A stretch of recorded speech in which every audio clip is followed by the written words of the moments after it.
दोस्तों सलाखों के पीछे की ये दुनिया यूं तो हमारी दुनिया में ही है, लेकिन हमारी दुनिया से बिल्कुल अलग है। जेल की अपनी एक दुनिया होती है और उसके अपने नियम कायदे कानून होते हैं। दोस्तों आपके मन में भी बहुत सारे सवाल होंगे, जैसे कि क्या उम्र कैद 14 साल की ही होती है? क्या जेल का एक दिन 24 घंटे का नहीं लेकिन 12 घंटे का होता है? जेल का खाना वाकई में बहुत ही गंदा होता है। फांसी के पहले कौन कौन सी इच्छाएं हैं जिसे आखिरी ख्वाहिश समझकर पूरी कर सकते हैं, या फांसी देने के बाद जज पेन को क्यों तोड़ देते हैं? दोस्तों अगर आपके मन में भी यही सारे सवाल है तो पूरा देखिए इस वीडियो को।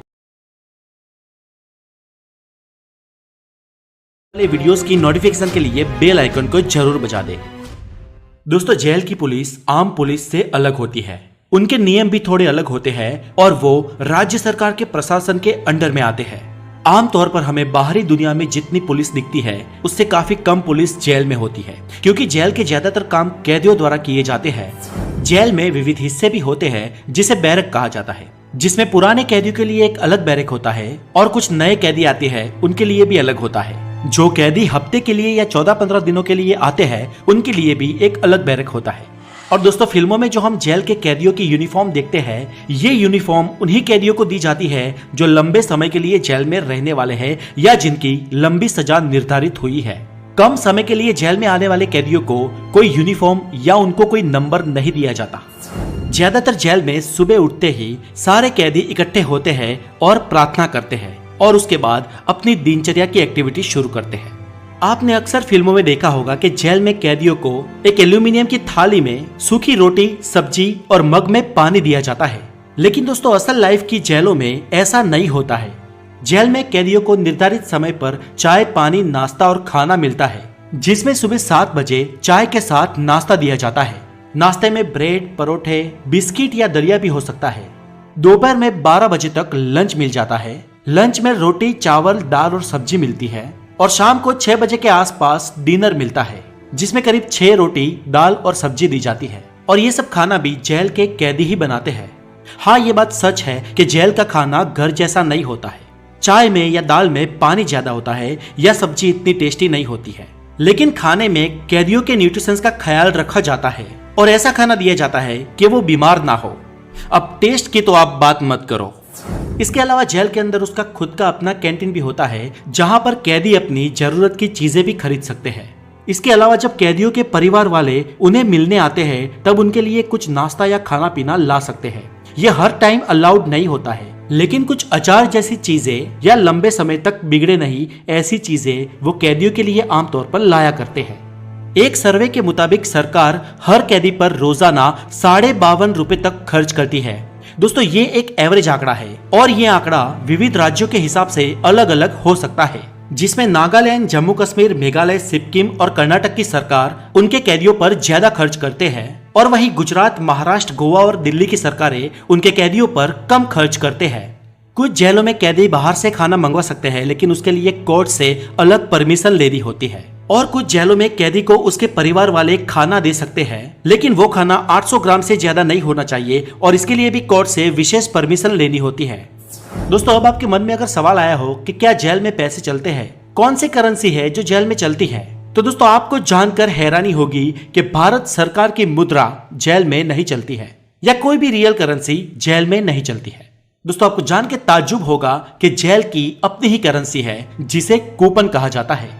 और ये कूपन इसलिए रखी जाती है क्योंकि किसी कैदी को उसके घर वाले करेंसी या कुछ पैसे अगर दे दे तो वो पैसे जेल के छटे हुए बदमाश उससे छीन सकते हैं। और ये सब ना हो इसलिए जेल में कैदियों के पैसे को कूपन में बदल दिया जाता है।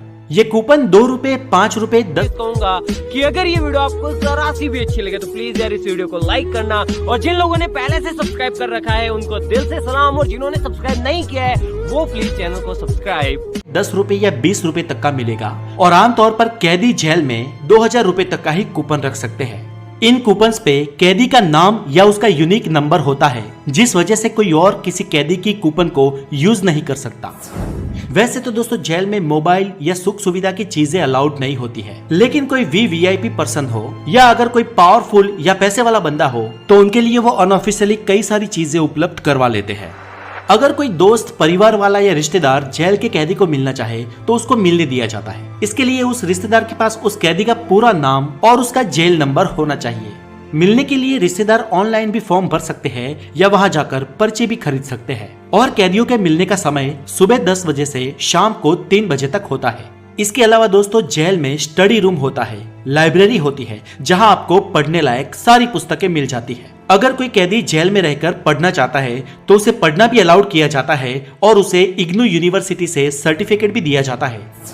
अब जैसा कि दोस्तों मैंने आगे बताया, जेल में हर एक काम कैदी करता है, जिसमें माली का काम होता है, खाना बनाने का काम होता है, साफ सफाई का काम होता है और वो सारे काम होते हैं जो कैदियों में बांट दिए जाते हैं। लंबे समय तक वहां रहने वाले कैदी ग्रुपिज्म कर लेते हैं और ये एक साइकोलॉजिकल फैक्ट है दोस्तों। जब कहीं पर भी 2 से ज्यादा लोग इकट्ठे होते हैं तो ग्रुपिज्म शुरू हो जाता है।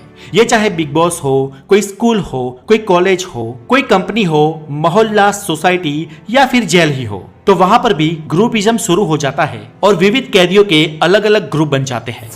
दोस्तों जेल में कुछ छोटी बड़ी कंपनियों के भी काम होते हैं, यानी कि सिलाई का, कुछ कपड़े बनाने का, कुछ लकड़ी की चीजें या फर्नीचर बनाने का, या कई सारे ऐसे काम होते हैं जिसे जेल में क्रिएट किया जाता है और वो प्रोडक्ट बाहर बेचने के लिए जाती है।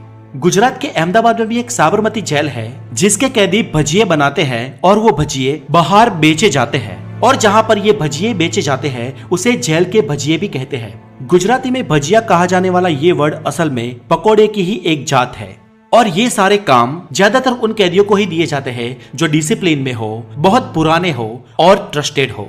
और जो कैदी जेल में काम करते हैं उन्हें कुछ अच्छे फैसिलिटीज मिलती है। अभी दोस्तों कुछ लोग ये मानते हैं कि जेल में एक दिन 24 घंटे का नहीं लेकिन 12 घंटे का होता है, यानी जेल का 1 साल यानी हमारे 6 महीने। दोस्तों वास्तव में ये एक मिथ है। बहुत पुराने समय में ये कानून था लेकिन फिलहाल ऐसा कुछ भी नहीं है। फिलहाल जेल का एक दिन 24 घंटे का ही होता है और अगर किसी को 1 साल की सजा सुनाई जाए तो उसका 1 साल यानी 365 दिन ही होते हैं।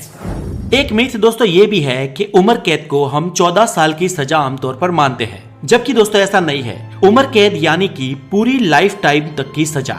लेकिन संविधान में लिखा है कि राष्ट्रपति और राज्यपाल अगर चाहे तो इस उम्र कैद को 14 साल के बाद कभी भी अपनी मर्जी के हिसाब से खत्म कर सकते हैं। इसीलिए ये मिथ बन गया है। बाकी उम्र कैद यानी पूरा लाइफ प्रिजनमेंट होता है। इसके अलावा दोस्तों कई बार आपने फिल्मों में भी देखा होगा कि जज जब फांसी की सजा सुनाता है तो उसके बाद वो कलम तोड़ देता है।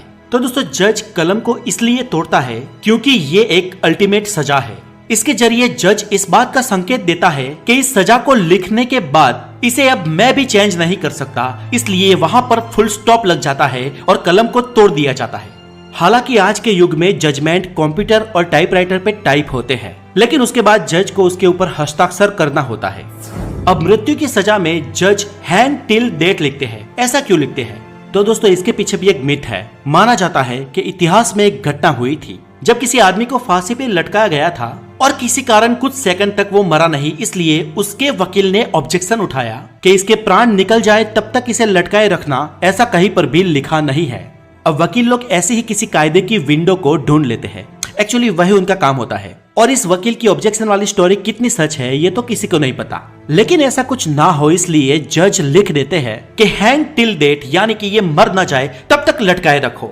और जब किसी व्यक्ति को फांसी पे लटकाया जाता है तब एक मैजिस्ट्रेट, एक डॉक्टर और एक वकील वहां पर रहता है। ऑफ कोर्स जल्लाद भी वहीं पर ही होता है और जब तक डॉक्टर कैदी को मृत जाहिर ना कर दे तब तक उसे लटकाया जाता है। जब किसी कैदी को लटकाया जाता है उसके पहले उसकी आखिरी ख्वाहिश पूछी जाती है और इन आखिरी ख्वाहिश में कुछ उसके पसंदीदार खाने पीने की चीजें हो सकती है, उसके रिलीजन की या किसी धार्मिक किताब हो सकती है जो वो पढ़ना चाहे, या फिर उसके किसी रिश्तेदार को मिलने दिए जाने की परमिशन हो सकती है। इसके अलावा उसकी आखिरी ख्वाहिश में कुछ और नहीं हो सकता है। तो दोस्तों आज के लिए इतना ही। ये वीडियो आपको कैसा लगा मुझे कमेंट करके